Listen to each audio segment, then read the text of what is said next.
नमस्कार दोस्तों, आप सभी का इस चैनल पे स्वागत है।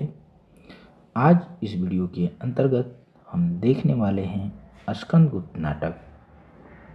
स्कंदगुप्त नाटक के द्वितीय अंक का ये तीसरा भाग है। इसमें जो दृश्य दिखाई दे रहा है एक रास्ते का दृश्य है, पथ का दृश्य है और पथ में भट्टारक है और उसकी माता कमला। तो भट्टारक है और उसकी माता कमला है। कमला बोलती है कि तू मेरा पुत्र है कि नहीं। तो भट्टारक कहता है कि माँ, संसार में इतना ही तो स्थिर सत्य है और मुझे इतने ही पर विश्वास है। संसार के समस्त लांछनों को मैं तिरस्कार कर सकता हूँ। किस लिए? केवल इसलिए कि तू मेरी माँ है और वह जीवित है। कमला बोलती है और मुझे इसका दुख है कि मैं मर क्यों न गई। मैं क्यों अपने कलंकपूर्ण जीवन को पालती रही। भट्टारक, क्यों मैं पालती रही। तेरी माँ को एक ही आशा थी कि पुत्र जो है देश का सेवक बनेगा, सेवक होगा और मलेच्छों से पद दलित भारत भूमि का उद्धार करके मेरा कलंक धो डालेगा, मेरा सिर ऊंचा करेगा। परंतु हाय, ऐसा नहीं हुआ। भट्टारक कहता है, माँ, तो तुम्हारी आशाओं को मैंने विफल किया है क्या? क्या मेरी खड़ग तलवार आग की फूल नहीं बरसाती? क्या मेरे रणनाद वज्र ध्वनि के समान शत्रु के कलेजे नहीं कपा देते? क्या तेरे भट्टारक का लोहा भारत के क्षत्रिय नहीं मानते? कमला कहती है, मानते हैं। इसी से तो और ग्लानि हो रही है। भट्टारक कहता है, घर लौट चलो माँ, ग्लानि क्यों है, चलो घर। कमला कहती है, इसलिए ग्लानि है कि तू देशद्रोही है। तू राजकुल की शांति का प्रलय मेघ बन गया और तू साम्राज्य के कुचक्रियों में से एक है। जो साम्राज्य में जो कुचक्र रच रहे थे उन्हीं में से तू एक है। ओह, कितना नीच कृतघ्न है। कमला कलंकनी हो सकती है। मैं तुम्हारी माता कमला कलंकनी हो सकती हूँ, परंतु यह नीचता कृतघ्नता उसके रक्त में नहीं। और कह करके रोने लगती है। तभी जो है विजया का प्रवेश होता है। विजया जो मालव के धन कुबेर की पुत्री है, बहुत पैसे वाली है। विजया कहती है, माता तुम क्यों रो रही हो? और उसके बाद भट्टारक की ओर देखती है और देख कर कहती है, और यह कौन है? क्यों जी, तुमने इस वृद्धा का क्यों अपमान किया? क्यों रो रही है? कमला बोलती है, देवी, कमला जो है विजय से बोलती है कि देवी, यह मेरा पुत्र था। यह मेरा पुत्र था, है नहीं था। विजया बोलती है, था? क्या अब नहीं है? क्या अब नहीं? कमला बोलती है, नहीं। इसने महाबलाधिकृत होने की लालच में अपने हाथ पैर पाप श्रृंखला में जकड़ दिए हैं। अब फिर भी उज्जैनी में आया है, किसी षड्यंत्र के लिए ही आया है। अब यहाँ भी षड्यंत्र रचेगा। विजया कहती है, कौन? तो महाबलाधिकृत भट्टारक हो और तुम्हारी माता की यह दीन दशा है। कमला कहती है, ना बेटी, उससे कुछ मत कहो। मैं स्वयं इसका ऐश्वर्य त्याग कर चली आई हूँ। मैंने इसका स्वयं ऐश्वर्य त्याग दिया। जो ऐश्वर्य आराम इसने दिया, मैंने उसको त्याग दिया है। महाकाल के मंदिर में भिक्षा ग्रहण करके उसी उज्जैनी में पड़ी रहूंगी। परंतु इससे भट्टार कहता है, माँ अब और लज्जित न करो, चलो घर चलूं। तो विजया कहती है, स्वागत। आहा, कैसी वीरत्व व्यंजक मनोहर मूर्ति है और गुप्त साम्राज्य का महाबलाधिकारी। कमला कहती है, इस पिशाच ने छलना के लिए रूप बदला है। इस पिशाच ने छलने के लिए रूप बदला है। सम्राट का अभिषेक होने वाला है। यह उसी में कोई प्रपंच रचने आया है। मेरी कोई न सुनेगा, नहीं तो मैं स्वयं इसे दंडनायक को समर्पित कर देती। सहसा मातृगुप्त और मुदगल और गोविंद गुप्त का भी प्रवेश होता है। आवाज आती है, कौन? भट्टार्क? अरे यहाँ भी। तो भट्टार्क जो है तलवार निकालता है और गोविंद गुप्त उसके हाथ से तलवार छीन लेता है। मुदगल बोलता है, महाराज पुत्र गोविंद गुप्त की जय हो। गोविंद गुप्त बोलता है, कृतघ्न वीरता उन्माद नहीं है। कृतघ्न के रूप में किया गया कृतघ्न जो है, नहीं, गोविंद गुप्त जो है उसको बोलता है कृतघ्न, वीरता उन्माद नहीं है। वीरता कोई उन्माद नहीं है, आधी नहीं है जो उचित अनुचित का विचार न करती हो। वीरता जो है उचित और अनुचित का विचार करती है। केवल शस्त्र बल पर टिकी हुई वीरता बिना पैर की होती है। उसकी दृढ़ भित्ति है न्याय।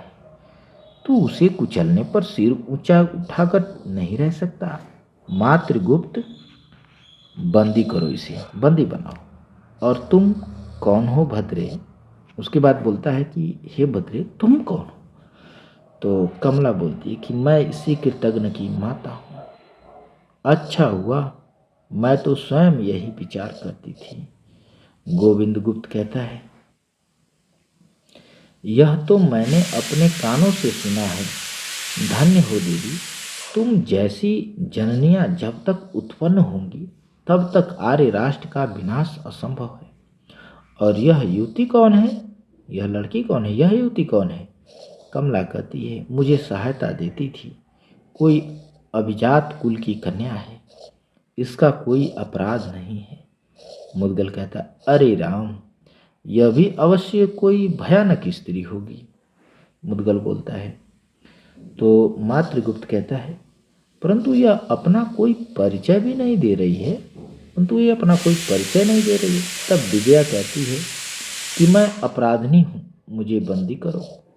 भट्टार कहता है, यह क्यों?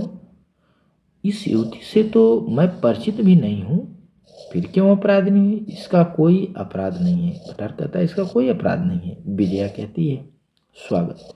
ओह, इस आनंद महोत्सव में मुझे कौन पूछता है?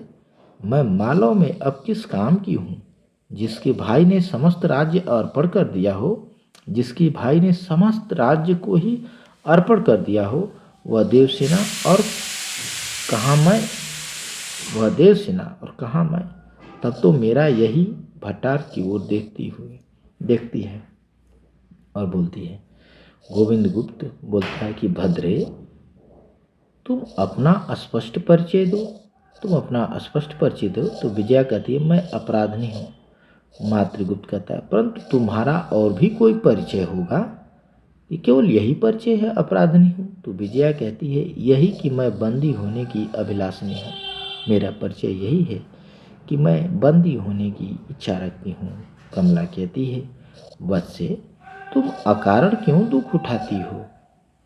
विजया कहती है, मेरी इच्छा मुझे बंदी कीजिए, मैं अपना परिचय न्यायाधिकरण में दूंगी।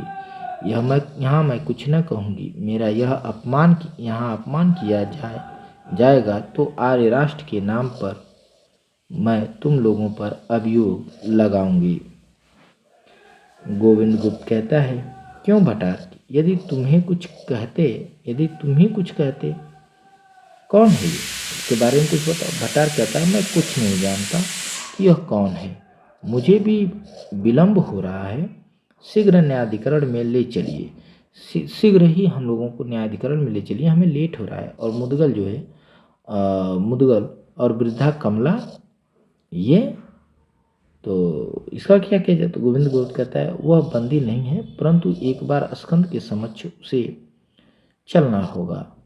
ये बंदी नहीं है, ये कमला बंदी नहीं है, पर फिर भी इनको स्कंद के समक्ष ले चलो।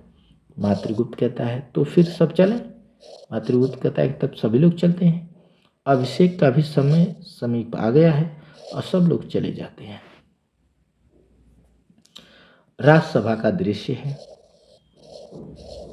राजसभा सजा हुआ है, वहाँ पर बंधु वर्मा, भीम वर्मा, मातृगुप्त और मुदगल के साथ स्कंद गुप्त का एक ओर से और दूसरी ओर से गोविंद गुप्त का क्या होता है, प्रवेश होता है। एक ओर से स्कंद गुप्त आते हैं और दूसरी ओर से गोविंद गुप्त आते हैं। स्कंद गुप्त कहता है, बीच में खड़ा होकर बोलता है गोविंद गुप्त को। गोविंद गुप्त तो उसके जो है स्कंद गुप्त के पिता के भाई हैं। तो स्कंद गुप्त कहता है तात कहाँ थे, इस बालक पर अकारण क्रोध करके कहाँ छिपे थे। चरण वंदना करता हूँ, मैं आपकी चरण वंदना करता हूँ। तो गोविंद गुप्त कहते हैं उठो वत्स, आर्य चंद्रगुप्त की अनुपम प्रकृति गुप्त काल तिलक भाई से मैं रूठ गया था, परंतु तुमसे कदापि कभी भी नहीं रूठा हूँ। मैं भाई कुमार गुप्त से रूठा था, तुमसे मैं नहीं रूठा हूँ। तुम मेरी आत्मा हो वत्स। और आलिंगन करता है। अनुचरियों के साथ देवकी का भी प्रवेश होता है, और अनुचरियों के साथ देवकी का भी प्रवेश होता है, यानी स्कंद की माता का। स्कंद देवकी की चरण वंदना करता है और देवकी कहती है बस चिर विजयी हो, देवता तुम्हारे रक्षक हो, और महाराज पुत्र इसे आशीर्वाद दीजिए कि गुप्त काल की गुरुजनों के प्रति यह सदैव विनयशील रहे। गोविंद गुप्त कहता है महादेवी, तुम्हारी कोख से पैदा हुआ यह रत्न, यह गुप्त काल के अभिमान का चिन्ह है, सदैव यशोमंडित रहेगा। स्कंद गुप्त कहता है बंधु वर्मा से, मित्र मालवेश, मालव के नरेश राजा, बढ़ो सिंहासन पर बैठो, हम लोग तुम्हारा अभिनंदन करने आए हैं, अभिनंदन करेंगे। जयमाला और देवसेना का तभी प्रवेश होता है, तभी जयमाला का और देवसेना का प्रवेश हो जाता है। जयमाला कहती है देव, यह सिंहासन आपका है। जयमाला स्कंद गुप्त से कहती है कि देव, आप देव हैं, यह सिंहासन आपका है, मालवेश का इस पर कोई अधिकार नहीं है, और मालव के नरेश बंधु वर्मा का इस पर कोई अधिकार नहीं है। आर्यवर्त के सम्राट के अतिरिक्त अब दूसरा कोई मालव के सिंहासन पर नहीं बैठ सकता। मालव की जय हो। तुमुल ध्वनि। बंधु वर्मा हंसकर बोलता है सम्राट, अब तो मालेश्वरी ने स्वयं सिंहासन त्याग दिया है, और मैं उन्हें दे चुका था, और ये सिंहासन मैं उन्हीं को दे चुका था, यानी जयमाला को ही मैं दे चुका था, और अब उन्होंने सिंहासन को त्याग दिया, इसलिए अब सिंहासन ग्रहण करने में विलंब न कीजिए। इसलिए अब सिंहासन को ग्रहण कर लीजिए, विलंब न करिए। गोविंद गुप्त कहता है बस इन आर्य जाति के रत्नों की कौन सी प्रशंसा करूं, इनका स्वार्थ त्याग दधीची के दान से कम नहीं है। दधीची का नाम सुने होंगे, जो अपना अस्थि दान कर दिए थे, अपना शरीर त्याग दिए थे देवताओं के कल्याण के लिए। राक्षस को मारने के लिए इनकी हड्डी की आवश्यकता थी, इन्होंने अपना पूरा शरीर त्याग दिया था। तो कह रहे हैं कि कैसे प्रशंसा करूं, इनका स्वार्थ त्याग दधीची के दान से कम नहीं है। बढ़ो वत्स बढ़ो, सिंहासन पर बैठो, मैं तुम्हारा तिलक करूं। स्कंद गुप्त कहता है कि तात, विपत्तियों के बादल घिर रहे हैं, इस समय विपत्तियों के बादल घिर रहे हैं, अंतर विद्रोह की ज्वाला प्रज्वलित हो रही है। इस समय मैं केवल एक सैनिक बन सकूंगा, सम्राट नहीं। इस समय मैं एक सैनिक ही बना रहना चाहता हूँ, वही बन पाऊंगा, सम्राट नहीं बन पाऊंगा। तो गोविंद गुप्त कहता है, आज आर्य जाति का प्रत्येक बच्चा सैनिक है। सैनिक छोड़कर और कुछ नहीं बन सकते। आर्य कन्याएं अपहरण की जाति हुड़ों के विकट तांडव से पवित्र भूमि पद्राक्रांत है। कहीं देवता की पूजा नहीं होती। सीमा की बर्बर जातियों की राक्षसी वृत्ति का प्रचंड पाखंड फैला है। इसी समय जाति तुम्हें पुकारती है, सम्राट होने के लिए नहीं, उद्धार युद्ध में सेनानी बनने के लिए। सम्राट गोविंद गुप्त और बंधु वर्मा हाथ जोड़कर स्कंदगुप्त को सिंहासन पर बैठाते हैं और भीम छत्र लेकर के बैठता है। और भीम वर्मा जो है छत्र लेकर के बैठता है। देवसेना चमर करती है। गरुड़ ध्वज लेकर बंधु वर्मा खड़े होते हैं और देव की राज तिलक करती है। गोविंद गुप्त खड़ग का उपहार देते हैं और चक्र गरुड़ंकित राजदंड देता है। और इस प्रकार स्कंदगुप्त को मालव का राजा बनाया जाता है। गोविंद गुप्त कहता है कि परम भट्टारक महाराज धीराज स्कंद की जय। अब देखिए, ये जो भट्टारक शब्द आया है, फिर आ गया भट्टारक, तो आपको मैं फिर जिक्र कर दूं। भट्टारक जो है ये एक सम्मानजनक शब्द है, ठीक है। तो ये राजा के सम्मान में, युवराज के सम्मान में भट्टारक शब्द का यूज किया गया है। और एक भट्टारक है, भट्टारक, ये व्यक्ति का नाम है, ठीक है। ये एक सम्मान है, किसी को कहा जा सकता है जो सम्मानित व्यक्ति है। तो गोविंद गुप्त कहता है कि परम भट्टारक महाराज धीराज स्कंद की जय हो। सभी लोग एक साथ बोलते हैं कि जय हो। बंधु वर्मा कहता है, आर्य साम्राज्य के महाबलाधिकृत महाराज पुत्र गोविंद गुप्त की जय हो। तो बंधु वर्मा कहता है, आर्य साम्राज्य के महाबलाधिकृत महाराज पुत्र गोविंद गुप्त की जय हो। और सब वैसा ही कहते हैं, और सब भी वैसा कहते हैं, यानी गोविंद गुप्त को महाबलाधिकृत बना दिया गया।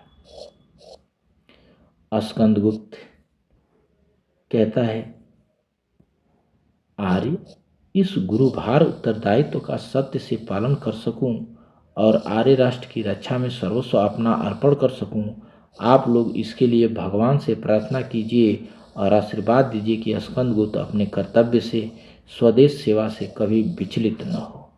गोविंद गुप्त कहता है, सम्राट, परमात्मा की असीम अनुकंपा से आपका उद्देश्य सफल हो। आज गोविंद ने अपने कर्तव्य पालन किया है, अपना कर्तव्य पालन किया है। बस बंधु वर्मा, तुम इस नवीन आर्य राष्ट्र के संस्थापक हो। और कहता है कि हे बंधु वर्मा, बस बंधु वर्मा, तुम इस नए आर्य राष्ट्र के संस्थापक हो। तुम्हारे इस आत्मत्याग की गौरव गाथा आर्य जाति का मुख उज्जवल करेगी। वीर, इस वृद्ध में साम्राज्य के महाबलाधिकृत होने की क्षमता मुझ में नहीं है, तुम ही इसके उपयुक्त हो। और कहता है कि मैं वृद्ध हो चुका हूँ और मेरे अंदर वो क्षमता नहीं है कि मैं महाबलाधिकृत बन सकूं, इसलिए इसके उपयुक्त तुम ही हो। और गोविंद गुप्त जो है महाबलाधिकृत का पद जो है बंधु वर्मा को देते हुए ये बात कहते हैं। लेकिन बंधु वर्मा कहते हैं कि अभी नहीं आर्य, अभी नहीं। आपके चरणों में बैठकर यह बालक स्वदेश सेवा की शिक्षा ग्रहण करेगा। अभी आप ही महाबलाधिकृत रहिए और आपके चरणों में बैठ कर के मैं बालक उस सेवा का शिक्षा ग्रहण करूंगा। मालव का राजकुटुंब एक एक बच्चा आर्य जाति के कल्याण के लिए जीवन उत्सर्ग करने को प्रस्तुत है। आप जो आज्ञा देंगे वही होगा।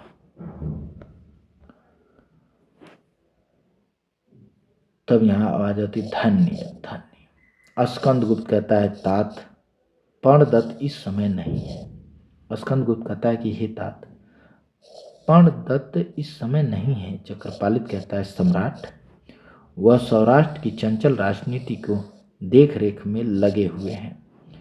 तो कुमारदास का तभी प्रवेश होता है। कुमारदास का प्रवेश होता है, ये सिंघल का राजकुमार है, ठीक है, जिसका नाम धातुसेन बताया गया है।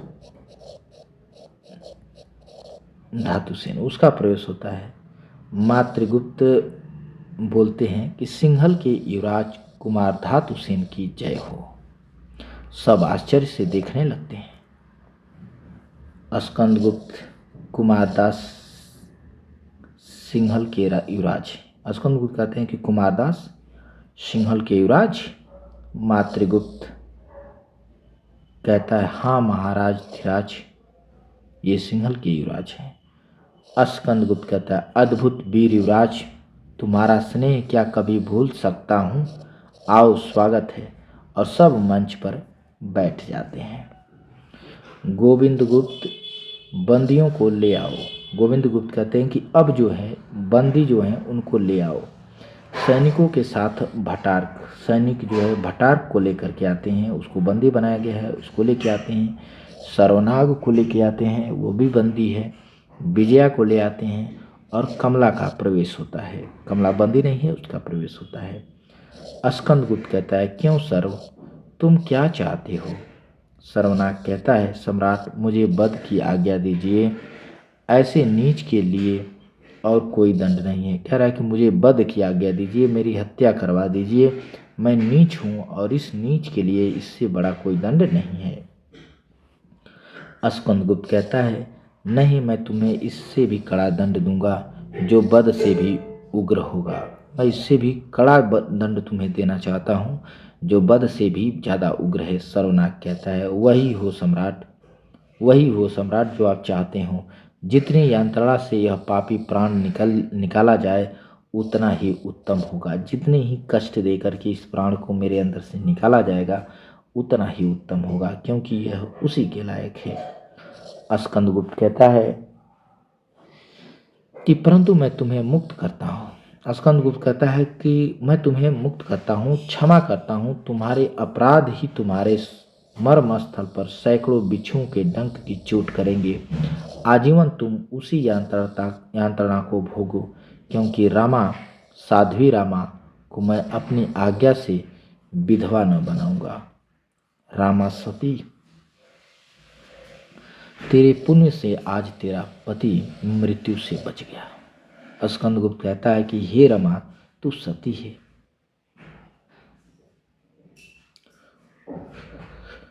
और तेरे पुण्य से आज तेरा पति मृत्यु से बच गया। मैं उसे विधवा नहीं करना चाहता, इसलिए मैं तुम्हारा वध नहीं करूंगा। और छोड़ देता है। सर्वनाग, दुहाई हो सम्राट की, मुझे वध की आज्ञा दीजिए। मैं एक दोबारा कहता हूँ, मुझे वध की आज्ञा दीजिए, नहीं तो आत्महत्या करूंगा मैं। ऐसे देवता के प्रति मैंने दुराचरण किया था। आप देवता हैं और ऐसे देवता के प्रति मैंने दुराचरण किया था, बुरा आचरण व्यवहार किया था। ओह, और छुरी निकालना चाहता है, तभी छुरी निकालना चाहता है। स्कंदगुप्त कहता है ठहरो सर, मैं तुम्हें आजीवन बंदी बनाऊंगा, मैं तुम्हें आजीवन बंदी बनाऊंगा। रामा आश्चर्य और दुख से देखती है, रामा आश्चर्य है और दुख से देखती है। स्कंदगुप्त कहता है सर्व यहाँ आओ। स्कंदगुप्त कहता है कि हे सर्व यहाँ आओ, और सर्व समीप पहुँचता है। देवकी कहती है बस इसे किसी विषय का शासक बनाकर भेजो। देवकी कहती है कि हे वत्स स्कंदगुप्त से कि इसे किसी विषय का शासक बनाकर भेजो जिसमें दुखिया रामा को किसी प्रकार कष्ट न हो। ऐसा इसे बनाकर भेजो कि उसकी पत्नी जो दुखी है रामा, उसको किसी प्रकार कष्ट न हो। और सब कहते हैं महादेवी की जय हो, बहुत अच्छा सुझाया आपने। स्कंदगुप्त कहता है कि सर्व, तुम आज से अंतर्वेद के विषयपति नियत किए गए हो। आज से तुम अंतर्वेद के विषयपति नियुक्त किए जा रहे हो। यह लो, और खड़ग देता है। सर्वनाग जो है रोते हुए बोलता है सम्राट, देवता आपकी जय हो। देवकी के पैर पर गिरकर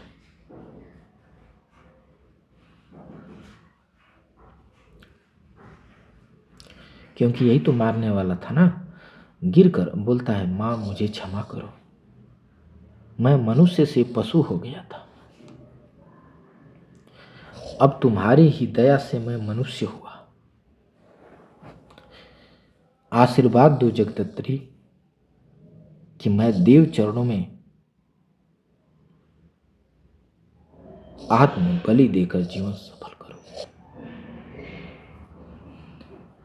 देवकी कहती है, उठो, क्षमा पर मनुष्य का अधिकार है। क्षमा पर मनुष्य का अधिकार है, वही दे सकता है, वह पशु के पास नहीं मिलती।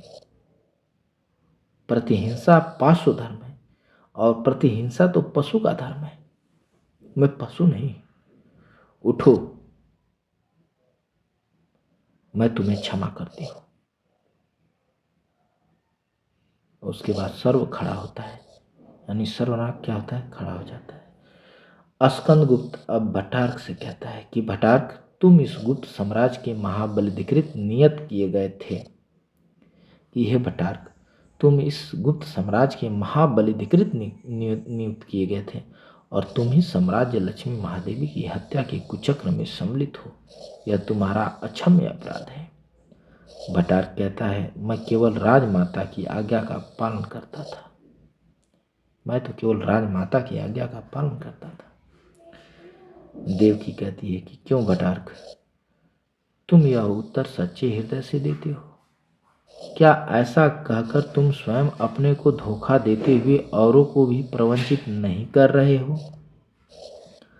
भट्टार्क कहता है, अपराध हुआ और सिर नीचा कर लेता है।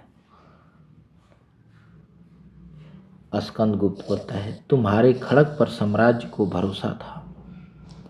स्कंदगुप्त कहता है कि तुम्हारे खड़ग पर, तुम्हारी तलवार पर साम्राज्य को भरोसा था, तुम्हारे हृदय पर तुम ही को भरोसा न रहे। यह बड़े धिक्कार की बात है। तुम्हारा इतना पतन।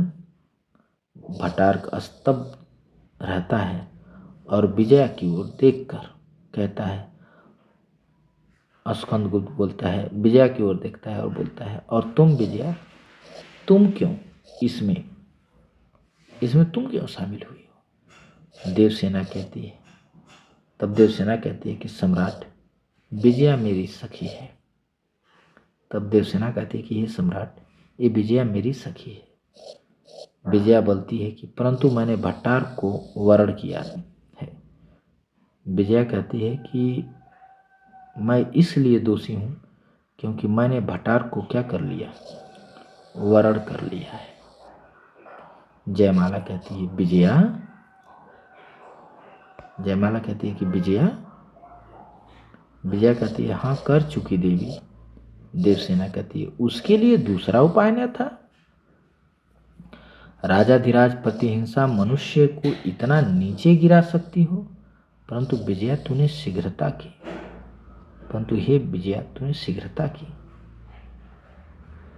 स्कंद विजया की ओर देखते हुए विचार में पड़ जाते हैं और स्कंदगुप्त जो है वो विचार में पड़ जाते हैं विजया की ओर देखकर कि अब इसने वरण कर लिया, इसको जो है अपना सारथी बना लिया, मान लिया।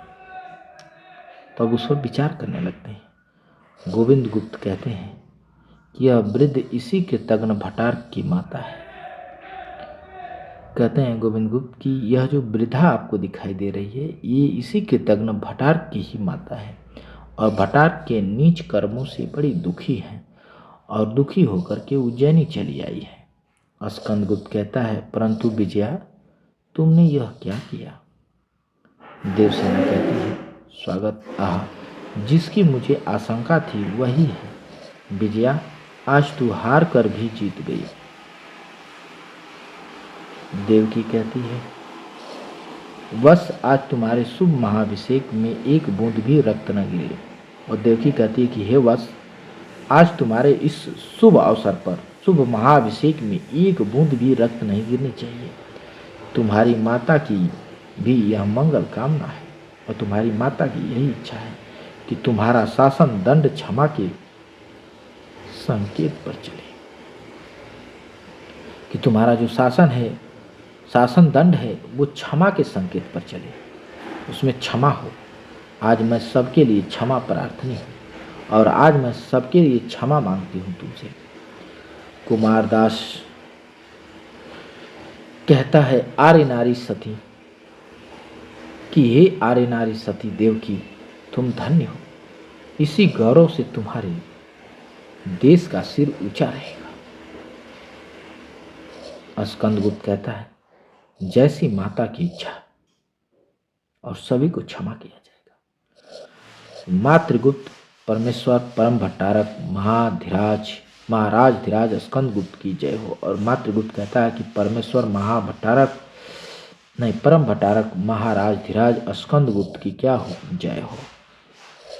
और यहाँ से जो है यौनिका यानी दृश्य बदलता है और यहाँ पर अब तीसरा अंक स्टार्ट होता है और इस तीसरे अंक को हम लोग देखेंगे अगले वीडियो के अंतर्गत। यहाँ हमारा दूसरा अंक समाप्त हो गया है। तो मिलते हैं अगले वीडियो में, तब तक के लिए आप सभी लोग को बहुत बहुत धन्यवाद।